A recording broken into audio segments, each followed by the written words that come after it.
Hi, folks, and welcome to Gersnet, your independent Rangers podcast, YouTube channel, and all-round social media empire. By Rangers fans, for Rangers fans, for all your contents absolutely free. Coming to you in association with Forrest Precision Engineering.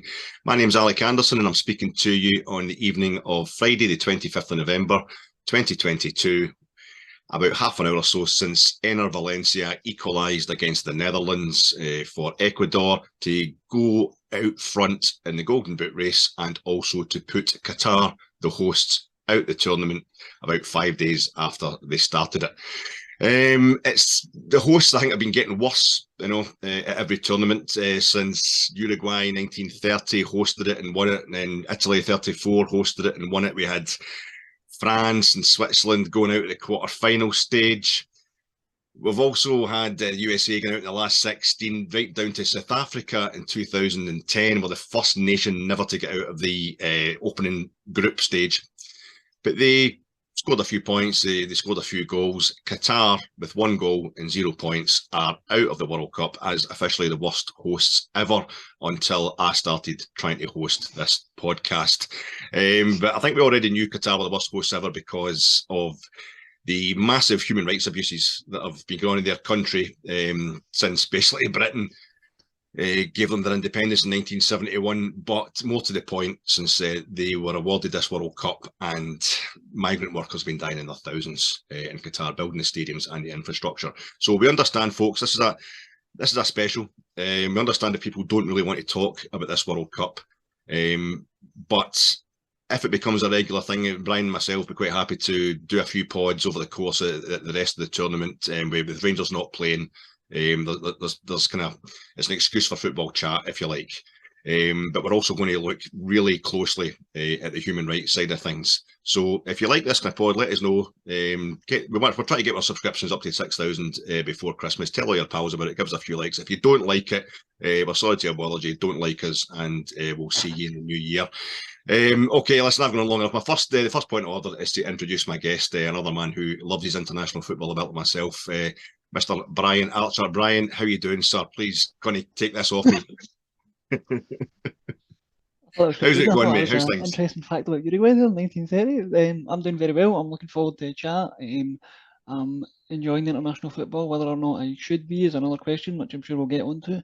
Yeah. But like most people that are watching it, I just can't turn it off. That's it, I know. And how are you finding trying to watch? I'm another person who kind of, air quotes, works from home, and it's like 4 games a day just now. I'm actually finding it pretty hard to, find time to go to the toilet and make my meals, and it's getting pretty messy in there. Hope yourself. Yes, I can totally understand where you're coming from. It's just total football overload just now. I'm kind of dipping in and out some of the ones that maybe don't look as appealing, but I've kind of got it on in the background most of the day, so I'm kind of keeping an eye on it. And I'm just looking forward to the kind of bigger games in certainly the second round of games. I think there'll be more, kind of more interesting, more at stake. It starts hotting up then, doesn't it? Yeah, it'll start to hot up, exactly. It starts like people get to stage where they can get eliminated or where they can confirm they're going through. And chiefly, we'll be, yourself and I, we'll be looking at the first round of games mostly. But I think it wouldn't be the same. It is Gersnet. We do exactly what it says in the tin, and that's talk about nets, hair nets and fishing nets and what have you. But we better talk about the Rangers. We've got a situation vacant in G51. Were you sorry to see Gio go? Were you surprised the way it happened? I was surprised they kind of left it as long as he did in terms of after the last game. I thought if he was going to go, he would have went within the first couple of days. When that didn't happen, and then the Sky Sports interview came out, I thought that signalled, right, he's definitely staying. They're not going to get rid of him after that. So I was shocked when the news broke I think it was the Tuesday morning. I was totally taken by surprise, to be honest. In terms of it was the right decision, it probably was the right decision overall. I'm sad to see him go because I'll freely admit this, he gave me the best night of my Rangers supporting life against Leipzig, being in that stadium at Ibrox. That's something that will live with me for the rest of my life. So I'll always thank him for that, and as far as I'm concerned, he should always be welcome back at Ibrox for that. But on the balance of play, in terms of how he performed domestically, you've got to say it was the right decision. I think I was talking to Colin outside Ibrox, did a wee pod the other night, just kind of reviewing it, and it was we were saying pretty much the same thing. I think the only thing that kind of pushed me finally towards saying it's definitely time for him to go was that he looked like he wanted to go, and that the post-match interviews after the St Mirren game, that doesn't mean anything. I might have been reading too much into that, but it's weird when a guy that got us a European final and then gets us into the Champions League. It's just the way things have been going at Rangers. It's two steps back after one step forward. We just seem to, every time we achieve a kind of, a great forward leap, we're immediately slapped in the face, and that, like, the Champions League group stage this season almost made us sorry that we'd get into the Champions League, despite it being a long-held ambition. But it's a really strange one. What do you think, Michael Beale? He seems to be the front runner. I have to say to people, at the time we're recording this, it's Friday night. I say by the time they see this, it might be Sunday before this pod goes out. They might have a manager. We might have a manager picked and in place by then. But Michael Beale seems to be the front runner. You happy with that? I mean, I don't really know. The word I would use is I'm intrigued by it. I'm not really sure what to expect. I don't want to do the obvious thing and just assume that it's going to be a carbon copy of the Gerrard style. I think Bale's his own man, so I think he'll have his own ideas and his own way of doing things that might be slightly different from Gerrard. So I'm intrigued about how he's going to set the team up. I've got to be honest, I've not watched any of his QPR team, so I can't really speak to what he's been doing there. I know he's been getting some praise, certainly. Obviously, Wolves offered him the job, so he obviously did some good things there for them to come looking. So yeah, I'm interested. I'm kind of impatient when it comes to manager appointments. It was the same when we were appointing Gio, and everybody knew it was Gio, and we were watching the flight on Flight Tracker. Coming over from Holland. I'm totally impatient when it comes to this sort of thing. I just want the press conference. I just want to be watching Michael Beale sitting in the blue room giving his first interview. That's what I want now. I would have had that debate. It becomes a transport thing, doesn't it? Because remember when Gerrard, the first inklings we had that Gerrard was leaving, we were all analysing that photograph of him in the train station in London. Yeah. And we're all looking at, there was posters in the background of like West End plays that were on, and people were trying to work out, when did that run? Was that play on last December, or is that a recent photograph? It was pathetic. And then, as you say, it was Gio. We're looking for his car, and we're looking for his flights, and now we're doing the same with Beale. There's probably somebody outside Loftus Road right now with a camera, hoping to spot him getting in and send us off photographs so we can watch his car arriving at Auchenhowie. I seen QPR had posted pictures of training. I think it was yesterday, and everybody was saying, is he still taking training today? That must mean that the deal's not quite as far along as we thought. But then there's people saying, no, that was from the day before. So it's kind of just doing that whole thing again. We're all just desperate for news. That's the kind of whole 24-hour news cycle. We're all just desperate for that's that, mate. We'll know what we know. And I think that's the thing. Speaking for maybe the both of us, when it comes to doing this kind of pod, even with something as massive as the Rangers manager's job being vacant, we're wondering who's going to get the position. If Rangers aren't actually playing, it's like there's nothing to talk about. The chat doesn't get going until we've actually got football to talk about. And it would seem, I think, like we're missing as open a goal as Diana Ross did in the opening ceremony of USA '94. If we didn't give our kind of 6,000 subscribers a bit of football chat when what is supposedly the greatest football show on earth, the 4-yearly fiesta of football that is the World Cup, is going on right under our noses on the television and in Qatar. It's a strange one though, isn't it, Brian? It's just, I don't think it's just because of the time of year, because it's been moved to winter for the first time ever, a World Cup. This is the 12th World Cup I can remember, just showing my age. And it's the whole situation surrounding it. It's obviously pretty kind of accepted truth that it was bribes basically that got Qatar the World Cup. For example, they've got 8 stadiums hosting this tournament, but it was like 20 Korea and Japan for the same amount of teams. It's half the country's desert. It's barely more than half the size of Wales. It just all seems to have been kind of bought, this World Cup, and like there's half of the 22-man FIFA Executive Committee who awarded the World Cup to Qatar and to Russia in 2018, and we all know how well Russia have gone down with the human rights campaigners before and after that one.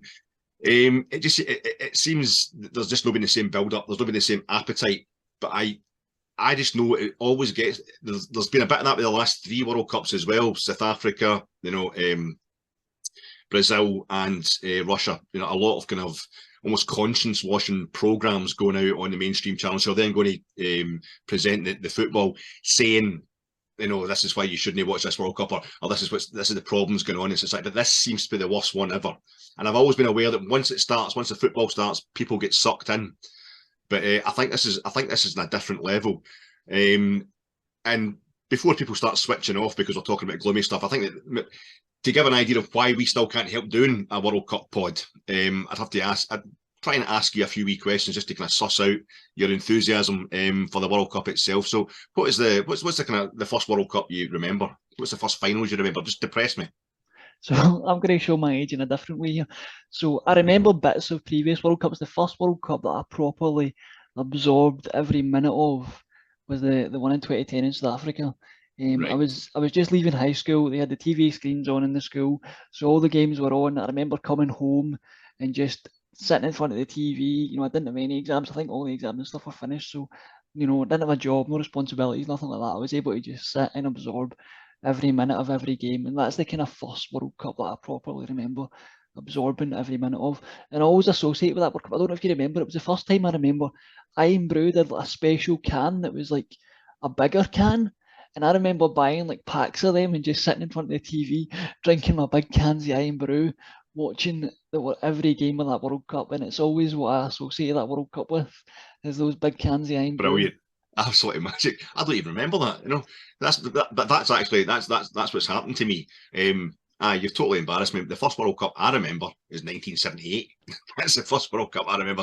I was kind of 8, coming on 9, and I remember sitting watching that and genuinely thinking that Scotland had a chance of winning the thing. But I was in good company because like every adult in Scotland thought we were going to win it as well.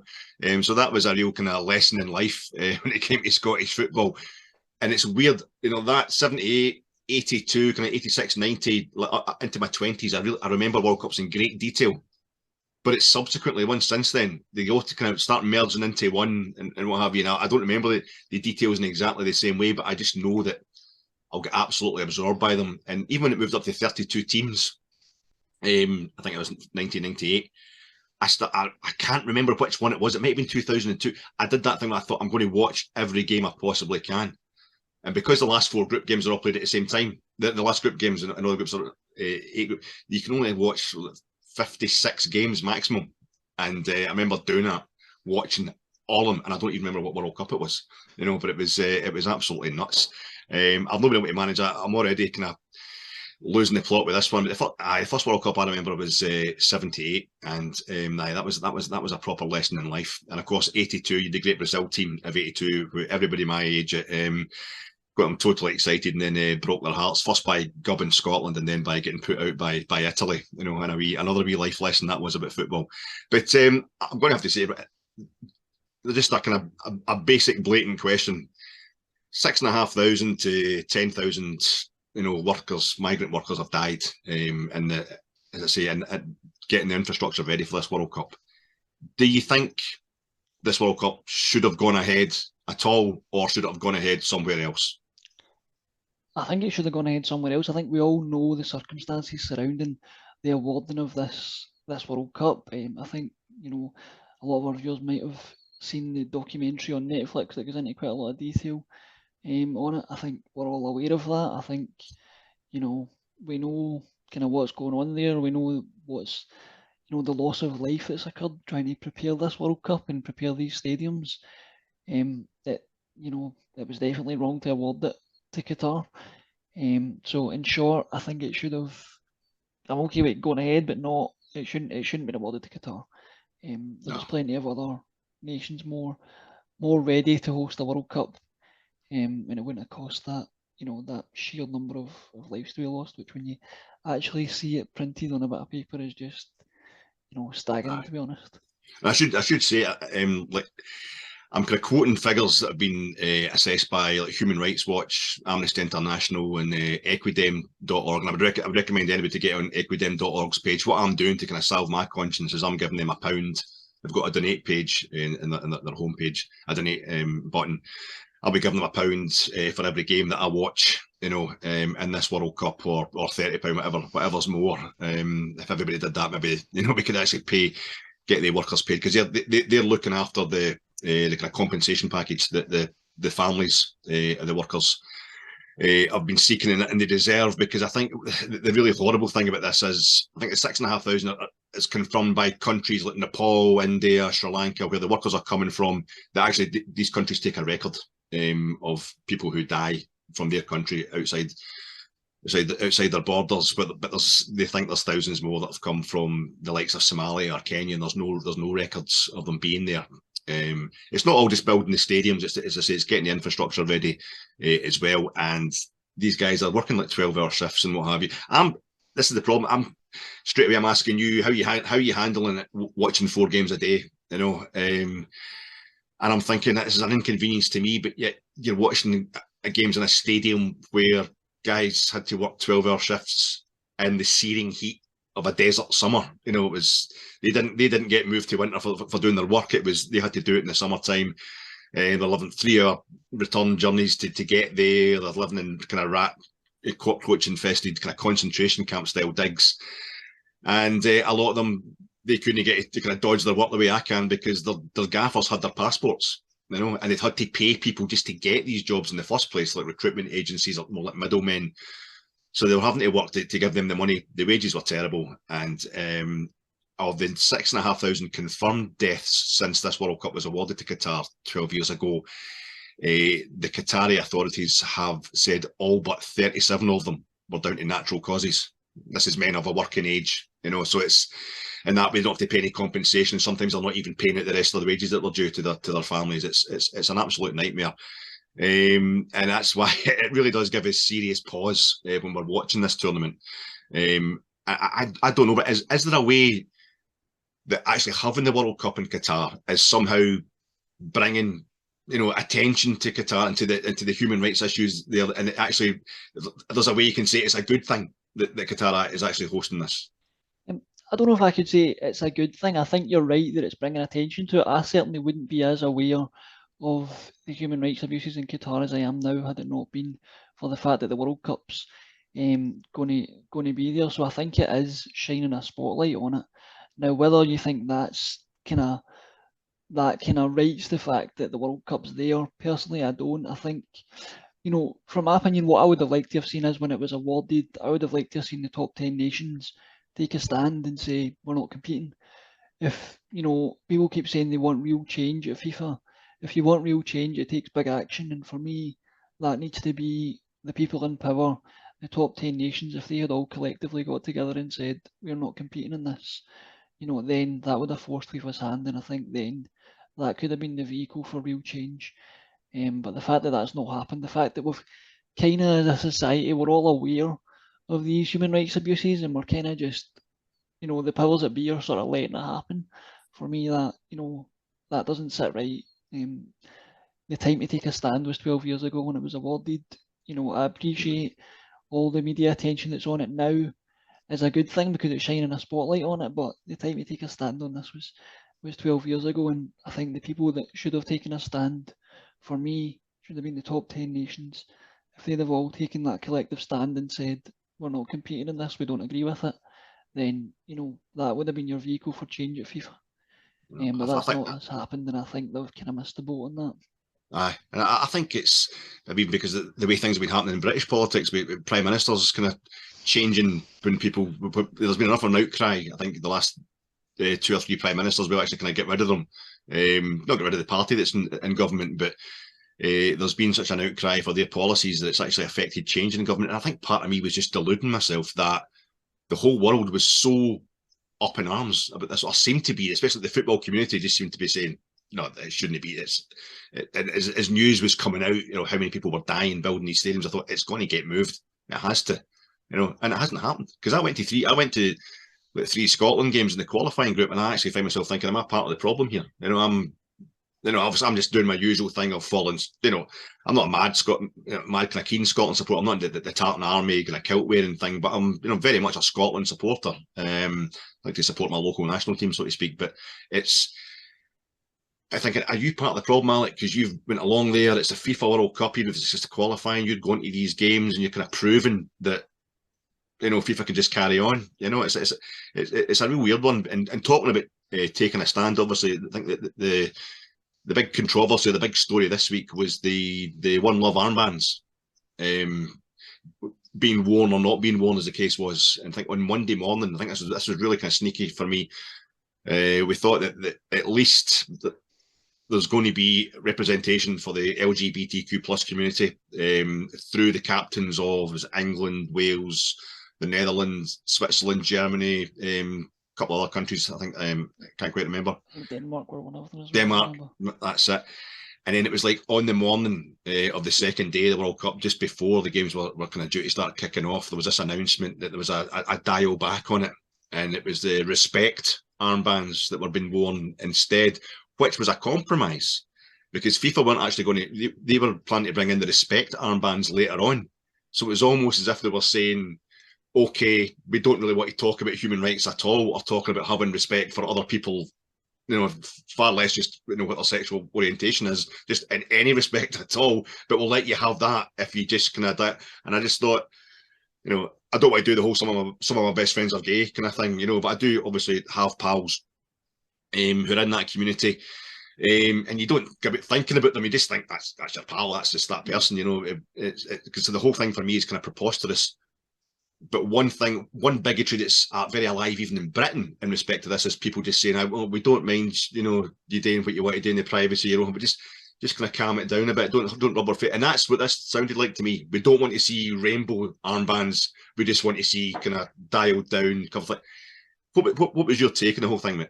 I mean, I think personally, the respective FAs that kind of backed down on wearing it, I think they should have went ahead. I think they were quite happy to wear it if there were going to be financial penalties, but as soon as FIFA started kind of hinting that there might be sporting penalties, i.e. yellow cards for the captains, then that was kind of when they decided not to wear it. I think they should have pressed on and wore it. If I think it was 5 or 7 nations that said they were going to wear it, if all of them had worn it, do you really think the referees would have booked them all? I don't think so. And even if they had, that would have been a bigger story anyway. So they should have just worn it, and it would have kind of brought a bigger spotlight on it. So I think they should have pressed on. I think they kind of made a bit of I know Germany did a bit of a kind of protest with their team photo. But I think they should have just pressed on and worn it and kind of, I think they should have worn it basically. That's my stance on it. I think they were wrong to kind of back down on it and kind of when FIFA started talking about sporting sanctions. I don't know how you feel about the pundits. That's always a thing. Any World Cup, you're always kind of looking at all the pundits. You start getting to know them a bit better and what have you. And Roy Keane, I feel, was always kind of like maybe a bit biased because he ended up playing for Celtic, because a guy I used to like until, of course, he went to the wrong team in Glasgow. But also, he's a bit plastic. He's a bit kind of he's permanently angry, for the cameras almost. That's how he gets his payday. Just going to be angry about stuff, Roy. People like that. But I felt as if I was worried what way he was going to go. When it came to this, because I don't know if you remember Keane. I think it's when he was assistant manager Neil for the Republic of Ireland national team, and he was getting asked about a player whose wife was just about to give birth. Do you think he's going to get? And he was like, "What, is he pregnant?" No. Well, is he going to give birth? No. And you think, is he a bit old school? Is he going to be like, I don't want to know about that kind of thing? But he seemed to be genuinely raging the fact that the players hadn't done this. They hadn't just taken the booking. And I think back the last World Cup where Xherdan Shaqiri and Granit Xhaka, of kind of Kosovar extraction, playing for Switzerland, scored against Serbia. And of course, Kosovo is a massive thing for Serbians. They don't recognise it. They think it's part of their heritage, part of their history. And there's a massive hatred there for the Albanians, the Albanian Kosovans in Serbia, and they made the sign of the eagle with their hands when they scored their goal towards and they were both fined like 10,000 francs each. Yeah. And you're saying, but you can't wear an armband that says everybody's equal and let's just be nice to folk. It seems absolutely preposterous. Yep. I mean, they went even further than that in that I think it was Belgium that had the word love on the inside of their collar of their top, and FIFA asked them to remove it. Now, that doesn't signify anything. That's just a word, love, and they were told to remove it. And it's like, it's kind of depressing, to be honest, some of this, when you talk about it. And then I think Eden Hazard was asked about Germany's protest, and he said, oh, well, they should have won the game. And then he said, oh, I'm not here to make political statements. And you're thinking, how is calling for, equal human rights When does that become a political statement? Why is that all of a sudden a political statement? Why is it not just the right thing to do? I'm going to persist with this one, because when I heard that Giovanni Van Bronckhorst had let via it was Frankie, the boss, it was via his Twitter page. I was just going through my phone. I was sitting Monday morning, just having a wee cup of tea in front of the telly, watching a bit of Sky Sports News. And there was nothing about Giovanni Van Bronckhorst leaving Rangers, but I saw Frankie tweeting it, and it was a Chris Jack article he'd seen as, we've lost our manager. But I couldn't have cared less, because it was at that point this announcement had just been made that the teams were dialing back. They weren't going to wear the armbands. They were kind of giving in to FIFA, if you like. And I think that means basically giving in to Qatar, who are obviously running this. And Carol Fern, who's the chairman of the Gay Gooners, the Arsenal supporter, and that man, his dignity and his grace, the way he was obviously absolutely seething, for it was a massive slap in the face for him. But he then proceeded to say, he would say, well, the players shouldn't feel pressure. The players, it's not their fault. They're caught in the middle of it. I don't want them to have to worry about getting a booking because I'm a football fan. And he was even then having a wee joke because it's Harry Kane and he's an Arsenal fan, the fella, and Harry Kane's obviously a Spurs striker. And it nearly had me in tears. The guy was so, you could tell it was killing him inside, but he was refusing to kind of lose the rag about it. He made his point beautifully. And then as the game kicks off, England against Iran, a few hours later, the Iranian players not singing their national anthem, right next to the England players. These people are actually risking their lives because what's going on in Iran just now, and I thought, these guys don't want to cop a booking. I don't think it is. It's maybe not particularly fair on the players. They don't have to think about anything other than football. But I think a lot of the players that are there just now, especially I think the German team, I think might have even affected them. They're not sure about it. They're not sure if they want to be there or not. And I think it would have been a good way just to, kind of get in about it, just to say, right, like this make a stand against Qatar's kind of policies.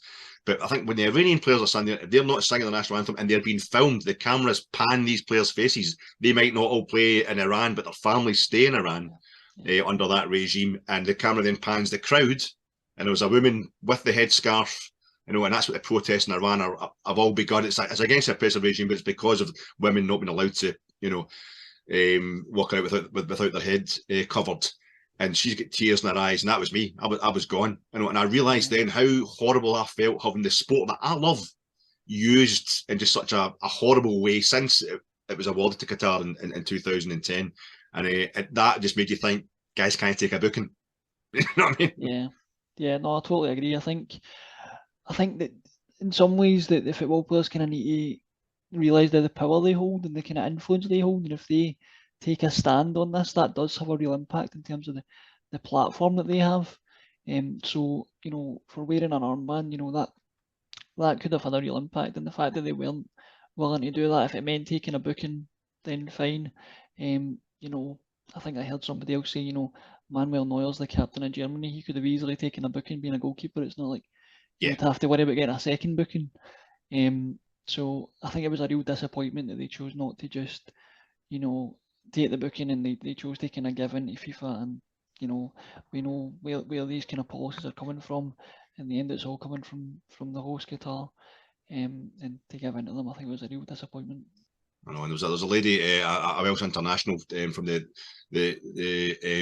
Wales women's team. She wasn't allowed to wear a rainbow hat. The Welsh fans wear the bucket hats, and she had one that was a rainbow. And the thing for me is, how are these Qatari officials, or the police, or whatever, the stewards, how are they able to tell?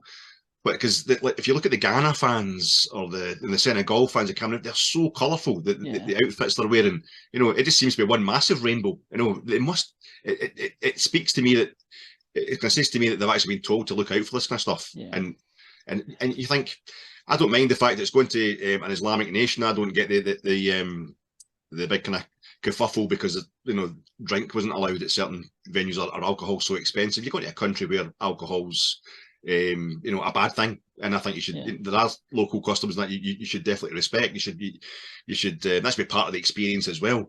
But when they actually seem to be targeting any kind of outward showing of support for the LGBTQ plus community, I think it's really sinister. But I'm also thinking, Brian, that just people, so people don't know, we're just trying to kind of clear our conscience so we can talk about football. It's actually a lot of the other way about with me as well, because I used to be an Amnesty International, and I would go down to protests and all that, and outside Downing Street about a thing that really concerned me a few years ago was there was an ongoing kind of genocide in Darfur, a place in the Sudan. And then today, I didn't realise the Qatari goalkeeper. I'm wanting Qatar to be the worst host of all time and get put out the tournament straight away. You know, I was happy about that. But you're forgetting that a national team isn't necessarily a national government. Yeah. And they're the case of Iran really does illustrate that better than anything else. But they're the goalkeeper for Qatar. He's of Sudanese extraction. His parents are from Sudan. His brother's an Olympic gold-winning athlete as well. He's really famous in Qatar. He's also from Sudan. And it's from the Darfur region. Apparently, I was hearing they're actually escaping this genocide, that I was campaigning for, kind of a decade or so ago. So they're actually been done a favour by Qatar, and that's Qatar helping them in a human rights abuse issue. So is there a bit of hypocrisy on the part of fans who are saying, it shouldn't be in Qatar, that it's like something they can't handle the fact that the kind of human rights issue, you're actually having to watch football in stadiums where it's bringing home to you just the general state of life in general for a lot of people in that part of the world? I mean, I think it's definitely shining a light on it, and it's making more people aware of the human rights abuses in Qatar. I think in terms of the hypocrisy, I think this is something that Gianni Infantino, tried to kind of latch onto in his speech before the tournament. When he was talking about, the things that Britain have done in the last 3,000 years, or the things that Western nations have done in the last 3,000 years, we should be apologising for them and not kind of, talking about the human rights abuse in Qatar. And that's one thing to say that, but, I think, right, fair enough, you always need to look inwards, but that doesn't mean that you can't also criticise when you see human rights abuses happening in other parts of the world. So I think it's a difficult one. I guess there's no kind of clean answer to it, but I think they're well within our rights to shine a light on the human rights abuses happening in Qatar, whilst also saying that we ourselves are not perfect, and the things that Western nations have done in the past are not perfect. But I think we're also, quite right to shine a spotlight on the atrocities that happened in Qatar, to put this World Cup on. It's a thing that came to me the other day. Last week I went down to get my World Soccer. It's like the Radio Times of Radio Times at Christmas, and every World Cup you get the World Soccer edition where it's got all the teams. And I'm just thinking that this time I went into the Morrisons in Partick, just at Partick Station, and the Radio Times for Christmas is next to the World Soccer, for this tournament. And I'm just thinking, 2 yards up the road is the West of Scotland cricket ground where the first ever international match was played 150 years ago. I think it's next Wednesday. Scotland against England way back in 1872, and I feel as if at that time it was still like another 110 years before the homosexuality was legal in Scotland. It was only 1981 that it became legal in Scotland, and to be honest, I still going to football just now, despite all the great work that's been done, there's a hell of a lot of misogyny, a hell of a lot of homophobia in the songs and the actions of fans, especially at the men's games I go to see. I feel as if we can somehow kind of bring, a bit of reality, a bit of realism to it, we might actually end up helping, the situation in Qatar. But I'm just worried that the way the world's going just now, it could end up. It's not even going to. There's not going to be any kind of improvement in society in Qatar, and if anything, because the UK government, who also James Cleverly, the foreign minister, he kind of basically advised against wearing the One Love armband, and he was at the England game against Iran the other day, kind of glad handing all the locals. There's natural gas and oil coming from Qatar. That's how they're making their money. It's also a strategic. They've got an air base there that NATO use, and that's the thing. When I think of the Darfur genocide, in which like 300,000 people were killed, and it was a niche item, it hardly ever get mentioned in the news. There's wee items in Newsnight about it. At least I think the eyes of the world have been brought onto Qatar, but this thing was never noticed. The only reason this World Cup I think is going ahead is because the Qataris have got money. The only reason it's going ahead there. But when Saturday comes, on my kind of moral guides, they've issued their traditional World Cup wall chart and their traditional World Cup supplement, and they're using that to highlight the issues there, and they're asking about the issues. That's a big part of it. And the Guardian, of course, the super liberal lefty Guardian newspaper, which I love, they've a kind of tagline saying they're going to report on the game and the shame. So I think that's what we'll do, Brian. We've done the shame. It's time we started looking at the game and just what has been your kind of. There's been a lot of kind of issues going on with the tournament so far. There's every World Cup tournament's got wee things that are kind of singular to it, and this one is the number of people in the crowd with those little World Cup replicas. They look pretty convinced now. I was actually kind of hoping if I do know anybody that's at Qatar, bring me one of them back. They look pretty good, and you've got the injury times going off the scale. But most of all, the football has been kind of basic. I think the standard of football has been pretty basic. There have been 4-0 nils, a couple of teams failing to register shots on target for the first time ever in the history of the World Cup. What do you think? Why do you think that the football itself has been so poor in the first round of games? I think some of the games have been quite flat. I think one of the biggest reasons for that, I think, is you always find the first round of games, everyone's a bit cagey because nobody wants to lose their first game. That's, losing your first game when you've only got 2 more to play, that, depending on how the fixtures fall for you, that potentially puts you out already, depending on who you've got in your group. So I think that's got a big part to play on it. I think another thing might be the conditions over there in terms of the heat. I don't know what it's like on the ground in terms of in the stadiums and when you're actually playing. I think these stadiums are supposed to be, super fancy air conditioned, so players wouldn't feel it, but I don't know how that's actually panned out, so that might have a part to play. But I think the biggest thing is just the kind of nervousness and not wanting to lose your first game. The other thing being is these teams haven't had the usual 2 or 3 warm-up games that they have before a World Cup, because it's, in the winter they've come straight off most of them have come straight off the league season, but they've not had that time to gel together as a team that usually have the 2 or 3 bounce games. So that might have a part to play as well. But hopefully as we get into the kind of second round of games, you start to see more teams kind of relaxing and let players off the leash and just play their football, and hopefully we start to see some more exciting games. Absolutely, and I think that the main entertainment, I'm saying the football was pretty basic in the first round. There's one massive exception to the rule, I think, was Spain, who just were super intricate. They ended up winning 7-0, so they look like they're maybe going to be overplaying it, but they beat Costa Rica 7-0, and I think I could have got a game for Costa Rica that night. I think the main kind of entertainment so far, apart from Graham Souness's great fallout with Roy Keane at half-time in the Argentina-Saudi Arabia game, has been the shocks. There's been a couple of real big shocks. Saudi Arabia beating Argentina, Japan beating Germany, maybe not such a massive shock, but still kind of up there. And I think generally that the Arab teams have performed really well.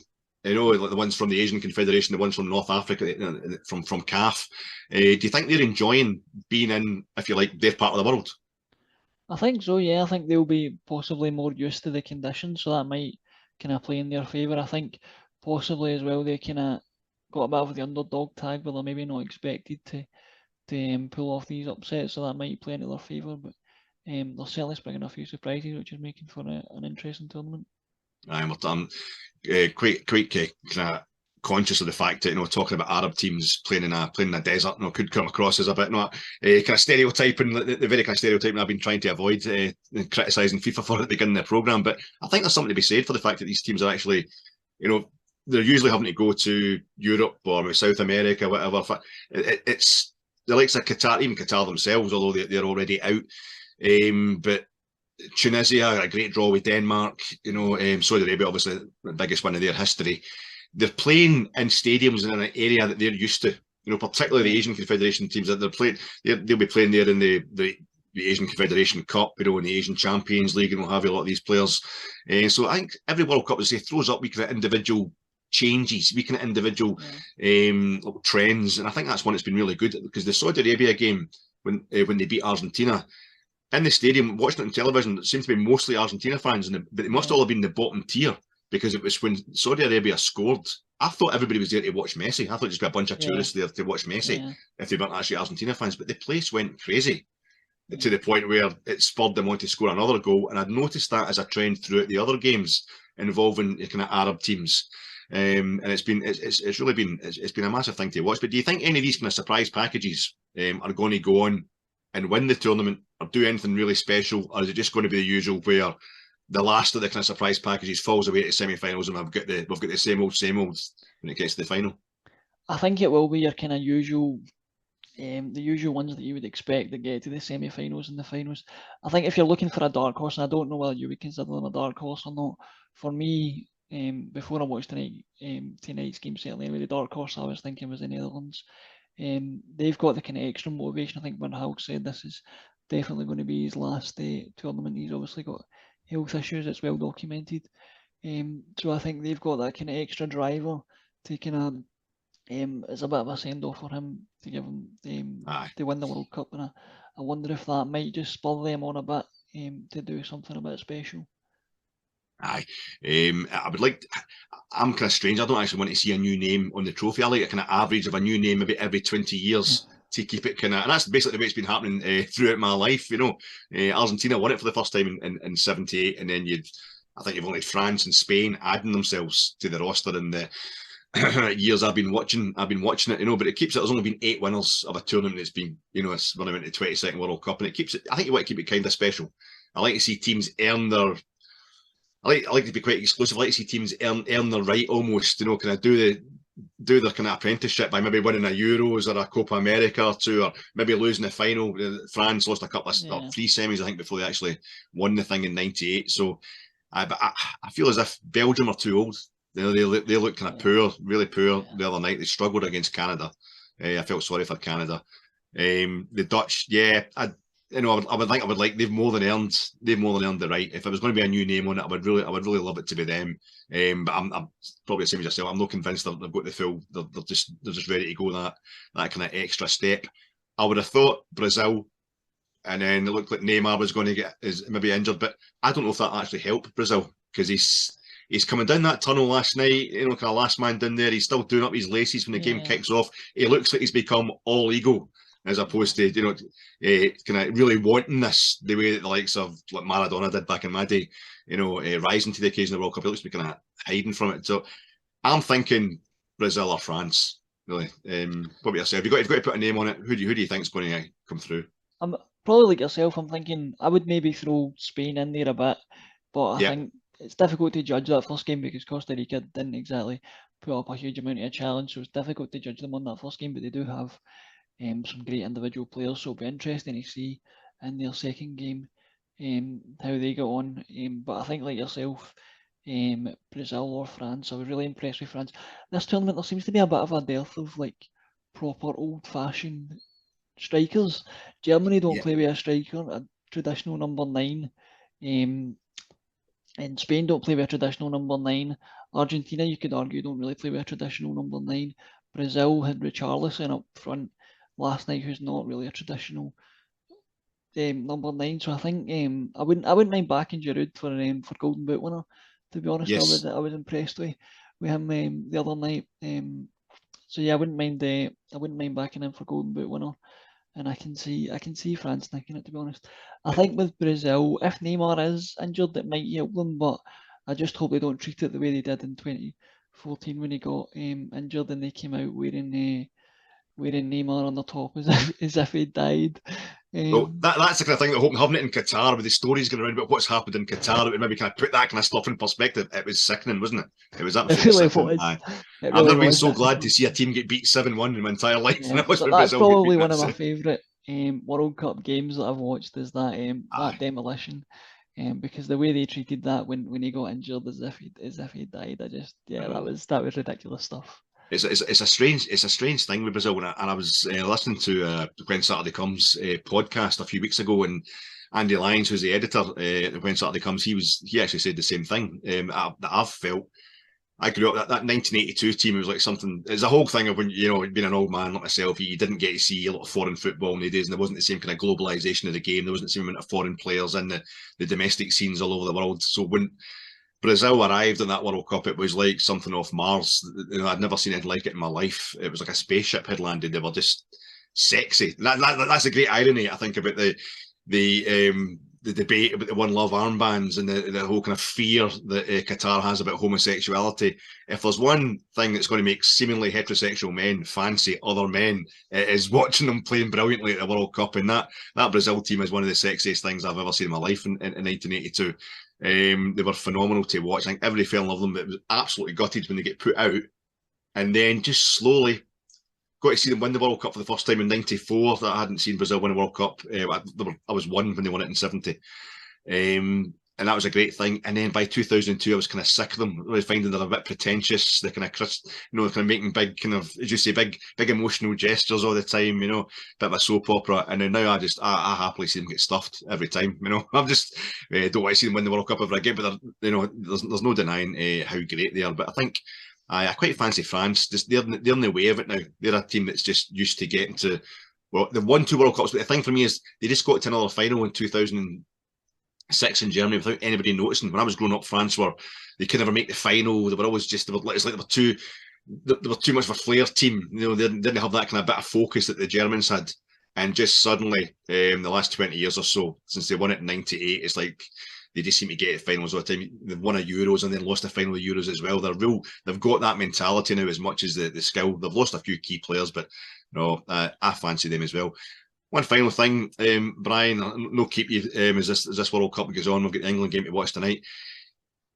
Cody Gakpo, he scored a second goal today for the Netherlands after his 2 games, and then Enner Valencia goes on. He scores his 3rd goal of the tournament.